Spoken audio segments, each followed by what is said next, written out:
एक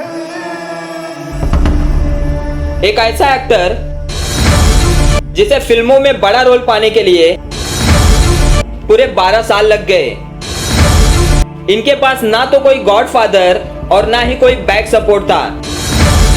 रिजेक्शन इन्हें हर जगह से मिल रहा था, चाहे फिल्म इंडस्ट्रीज हो या फिर किसी लड़की से दोस्ती करनी हो। और आज के समय में ये one of the best highest paid actor है। सिर्फ और सिर्फ अपने एक्टिंग के दम पे देश विदेश में अपने नाम का डंका बजा दिया। जी हाँ दोस्तों, आज की इस वीडियो में हम बॉलीवुड के एक ऐसे ही एक्टर के बारे में बात करने वाले हैं जिनकी लाइफ से हमें बहुत कुछ सीखने को मिलता है, जिनकी स्ट्रगल लाइफ से हम बहुत कुछ सीख सकते हैं।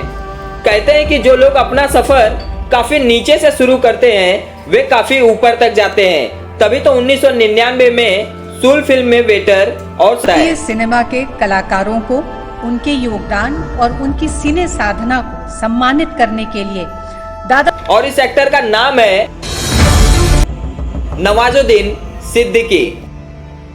नवाजुद्दीन सिद्दीकी सर कहते हैं कि किसी एक्टर के लिए कोई रोल छोटा या बड़ा नहीं होता, बस उस रोल को कितनी ओरिजिनलिटी के साथ प्रेजेंट करता है ये उसके ऊपर डिपेंड करता है। शायद यही बहुत बड़ा कारण है कि आज नवाजुद्दीन सिद्दीकी सर की सारी फिल्में एज ए हीरो के तौर पे आ रही है।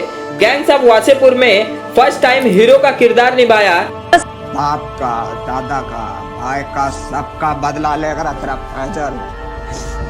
इस मूवी ने इनकी पूरी जिंदगी बदल दी।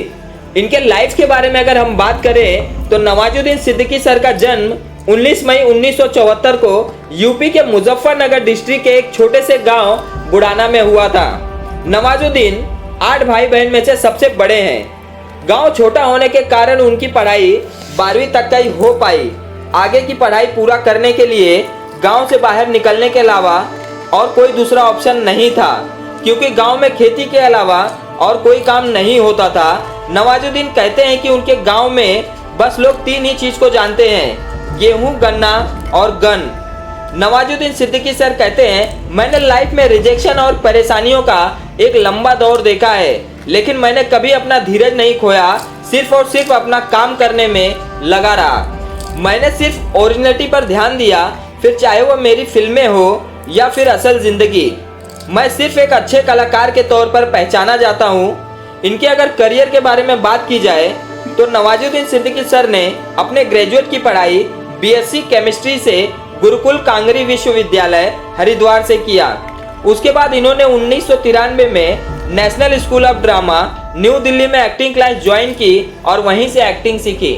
नाटक में हमेशा इनको पीछे भीड़ में खड़ा रहने का रोल दिया जाता था। जब भी इनको थोड़ा सा समय मिलता तो दोस्तों के साथ थिएटर में मूवी देखने जाते थे और यहीं से उन्होंने थिएटर करने की ठान ली थी और उस समय मुंबई आने का फैसला किया था। 1996 में एनएसडी से पास होने के बाद उन्होंने नुक्कड़ नाटक करना शुरू कर दिया था, जिसमें किसी भी ब्रांड का प्रमोशन करते थे।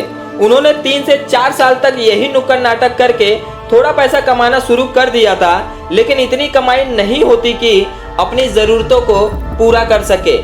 इसलिए उन्होंने एक ऑफिस में वॉचमैन का काम किया। अपनी ड्यूटी खत्म करने के बाद वो प्ले करते थे। हालांकि अपना करियर बनाते वक्त उन्होंने परिवार से कोई मदद नहीं ली और बहुत ही बुरे दिन देखे, जो अल्टीमेटली उन्हें और स्ट्रांग बनाते गए।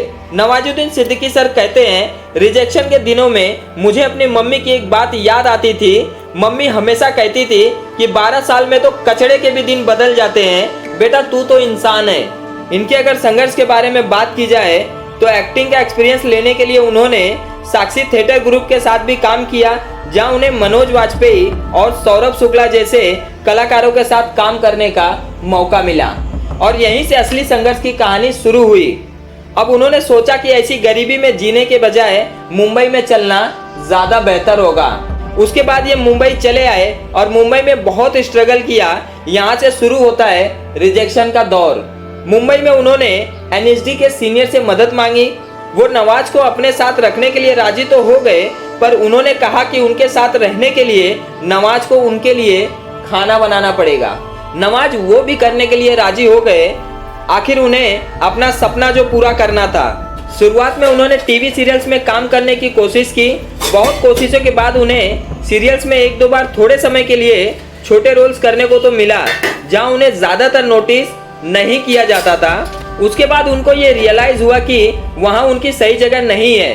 वो कभी कभी निराश होकर वापस अपने गांव लौटने की सोचते थे, लेकिन फिर उनको विचार आता कि वापस गांव जाकर तो खेती करनी पड़ेगी और गांव वाले लोग मेरा मजाक उड़ाएंगे। इनके पास इतने पैसे नहीं थे कि वो रूम का रेंट दे सके। अगर इनकी सफलता के बारे में बात की जाए तो नवाजुद्दीन ने अपनी फिल्म करियर की शुरुआत साल 1999 में आमिर खान, उसके बाद इन्होंने जंगल में एक मैसेंजर की भूमिका अदा की थी। इन्हें कोई ऐसी फिल्म नहीं मिल रही थी जिसमें ये अपनी पहचान दिखा सके। इन्होंने सुनील दत्त, संजय दत्त के साथ भी स्क्रीन शेयर किया था फिल्म मुन्ना भाई MBBS में। इस फिल्म में इन्होंने एक पॉकेट मार का रोल प्ले किया था, जिसने सुनील दत्त के पॉकेट से पर्स चोरी कर ली थी। इस सीन में भी उनको बहुत मार पड़ती है। पहली बार इनको एक एक्टर के रूप में पहचान पीपली लाइव फिल्म में मिली, जिसमें उन्होंने एक पत्रकार का किरदार निभाया था। नवाजुद्दीन सिद्दीकी की पहचान कहानी, पान सिंह तोमर, गैंग्स ऑफ वासेपुर जैसी फिल्मों से बनी और इन फिल्मों से ये सबके दिलों पे राज करने लगे। अनुराग कश्यप की फिल्म गैंग्स ऑफ वासेपुर ने नवाजुद्दीन सिद्दीकी को रातों रात एक मेगा स्टार बना दिया। इसके बाद 2013 में उन्होंने हॉरर फिल्म आत्मा में काम किया और फिर आमिर खान की फिल्म तलाश में काम किया। 2015 में इनके सितारे बुलंद हुए और इन्हें बजरंगी भाईजान और मांझी फिल्म में मुख्य किरदार निभाने का मौका मिला। इस तरह नवाजुद्दीन सिद्दीकी हिंदी सिनेमा के एक ऐसे एक्टर बन गए जो इस समय संघर्ष के दौर में अर्थ से लेकर के फर्श तक पहुंच गए। नवाजुद्दीन सिद्दीकी सर कहते हैं, सफलता हमेशा मेहनत से मिलती है, शक्ल और सूरत से नहीं। और ये वीडियो कैसी लगी दोस्तों, आपको नीचे कमेंट में जरूर बताना। और अभी तक का चैनल को सब्सक्राइब नहीं किया है तो दोस्तों सब्सक्राइब जरूर कर लेना।